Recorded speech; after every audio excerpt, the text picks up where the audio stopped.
Buenos días, América Latina. Buenas tardes, Europa. Es un gusto estar con ustedes una vez más en una nueva entrega de nuestro programa Encuentro. Bienvenido, Benjamín. Aquí estamos de nuevo.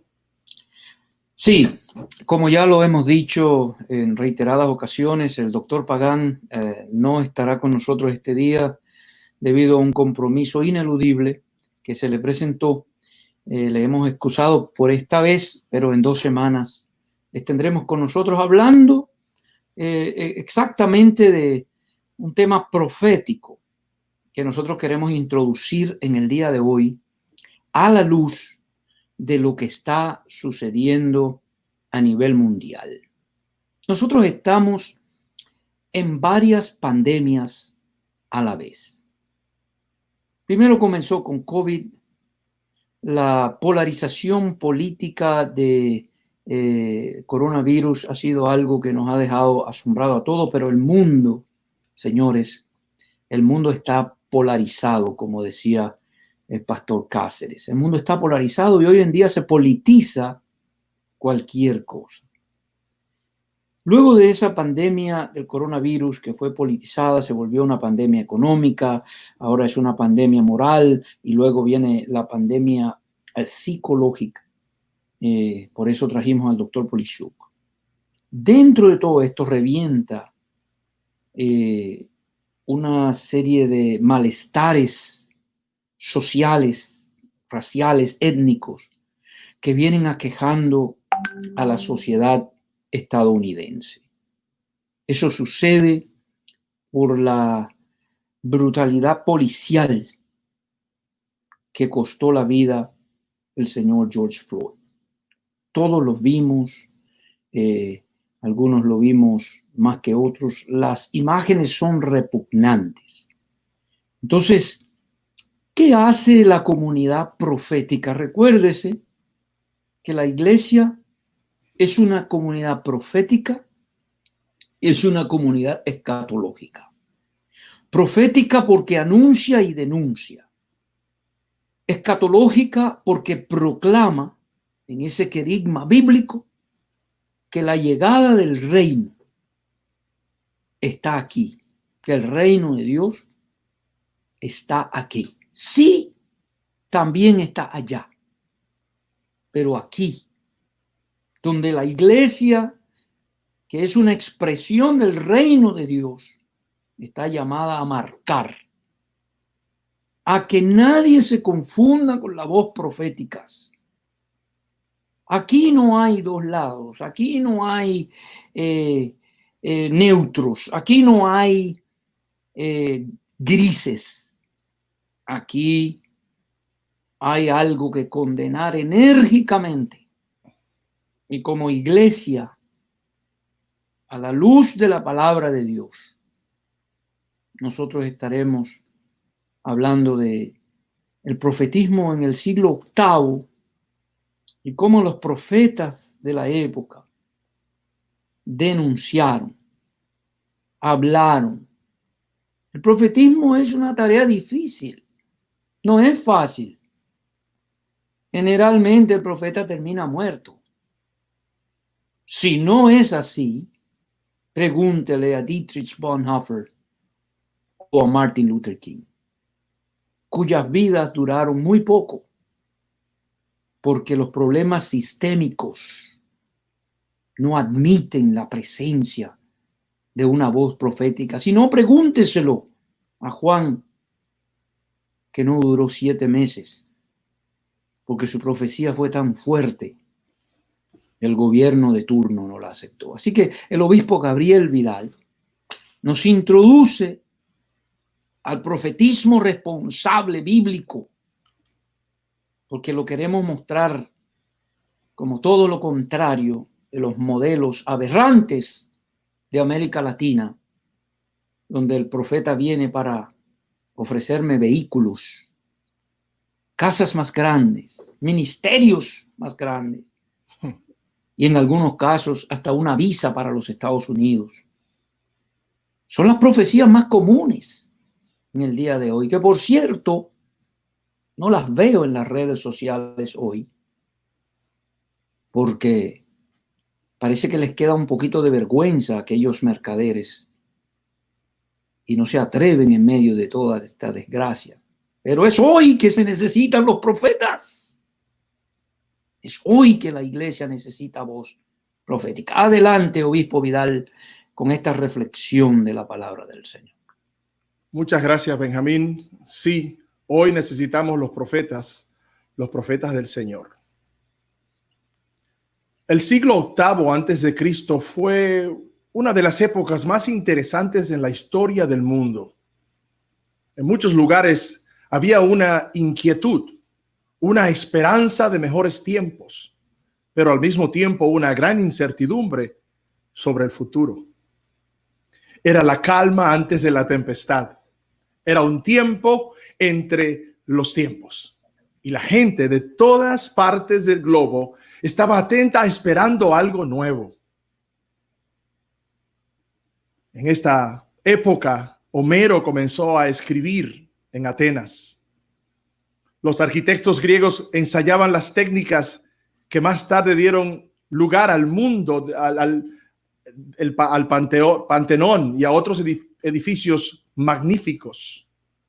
En la India, el hinduismo floreció, mientras que el pueblo de la China halló sus normas de vida en el confucianismo. En el pequeño país de Israel aparecieron 4 hombres destinados a cambiar el curso de la historia del mundo: Amós, Oseas, Isaías y Miqueas, todos profetas del Señor. Representaban un fenómeno nuevo en Israel.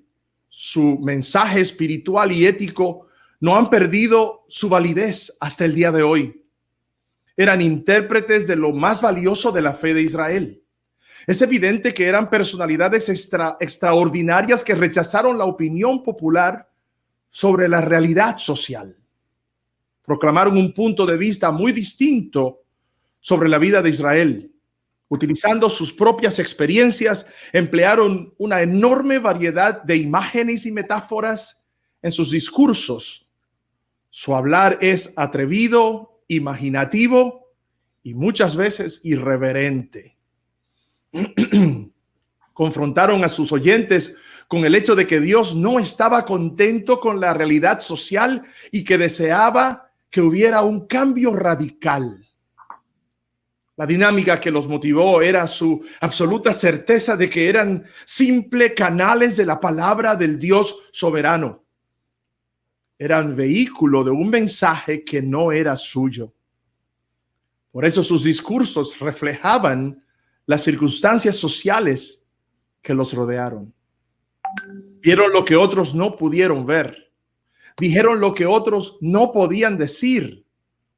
Eran artistas comunicando sus mensajes por símbolos, parábolas, cuadros plásticos y hasta teatro. Estos hombres y mujeres tan imaginativos tuvieron una influencia poderosa y duradera en la vida de Israel. Ellos hablaron de la misión que Dios encomendó a su pueblo, la promesa de su presencia permanente, pero también del juicio inevitable sobre ellos por su desobediencia. Dios es una realidad que no se puede ignorar. En verdad, eran verdaderos siervos de Dios, responsables únicamente ante el Dios que los había llamado a su obra.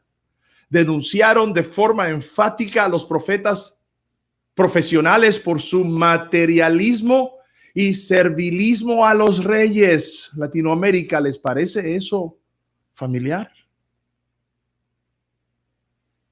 Eran personas de distintas clases sociales que habían recibido la palabra de Dios y experimentado un llamamiento divino a la vocación profética.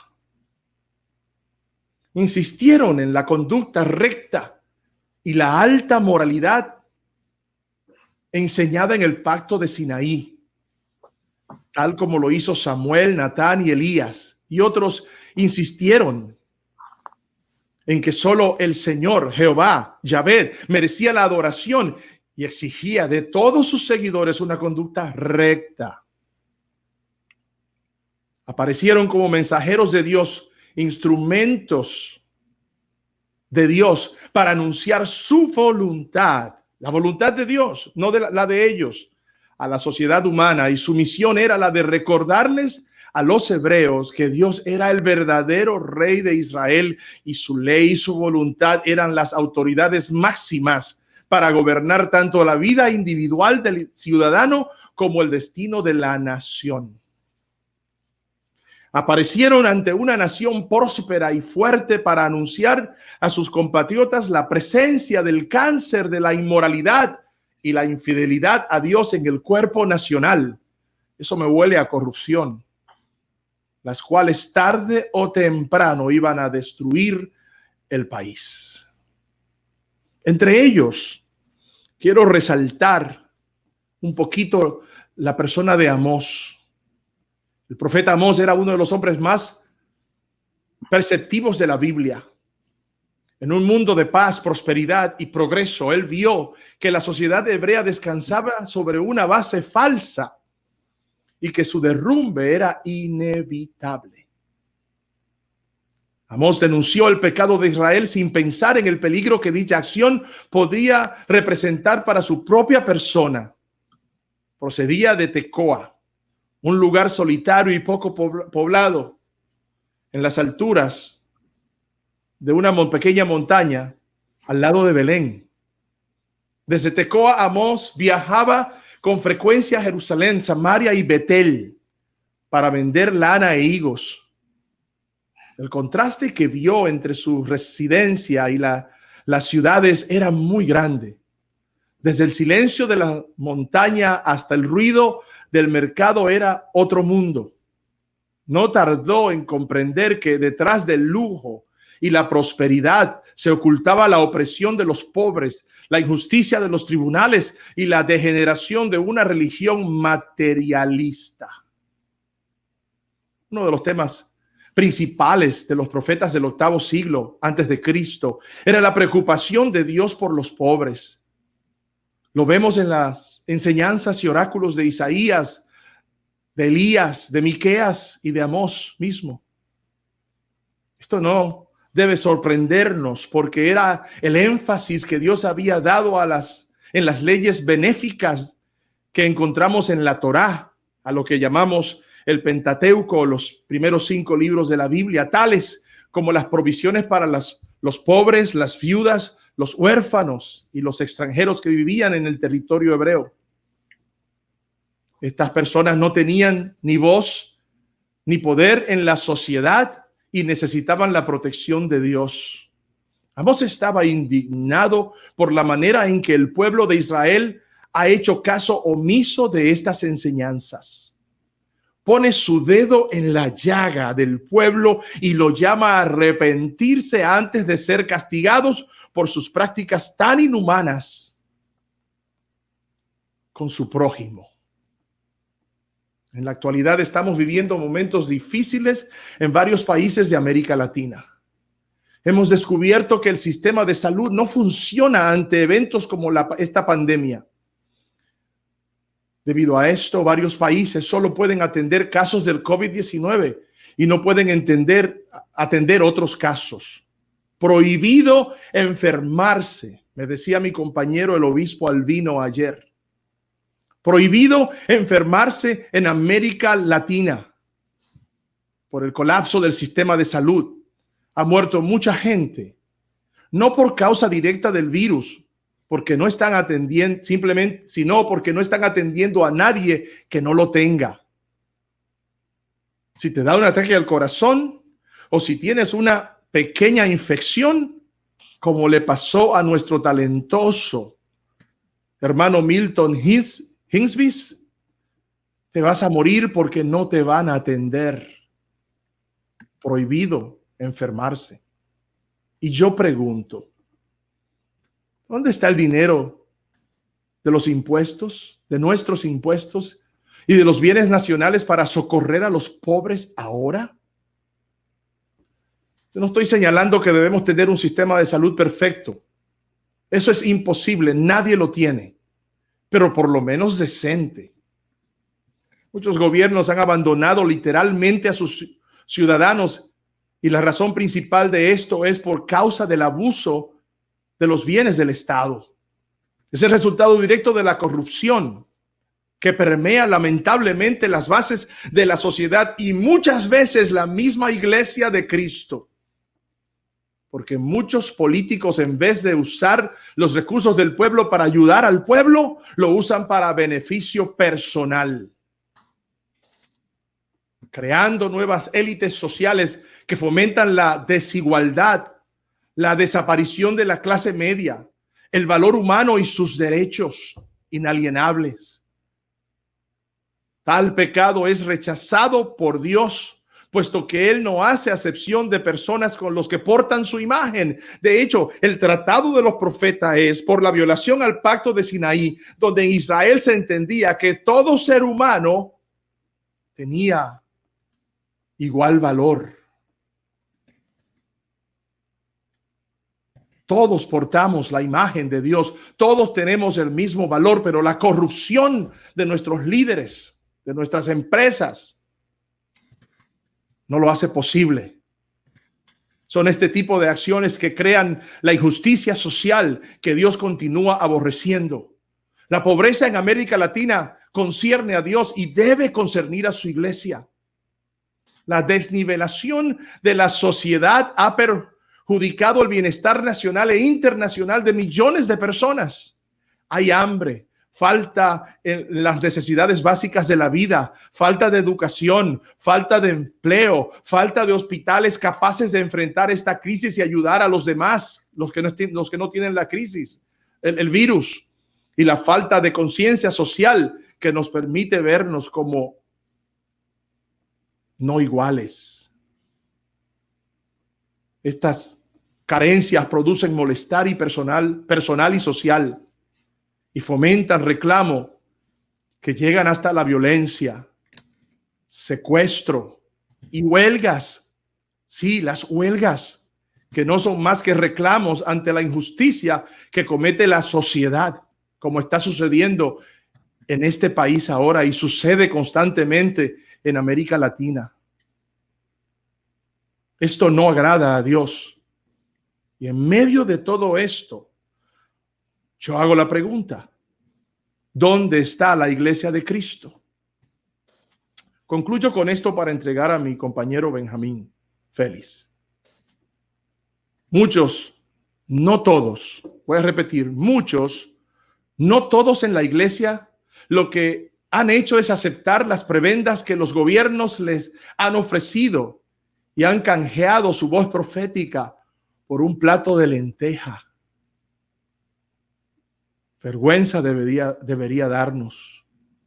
Muchos se van tras políticos corruptos para recibir algo de ellos y después no pueden denunciar las injusticias porque muchas veces las mismas son cometidas por los candidatos con quien se han casado. No podemos casarnos con nadie, con ningún candidato corrupto.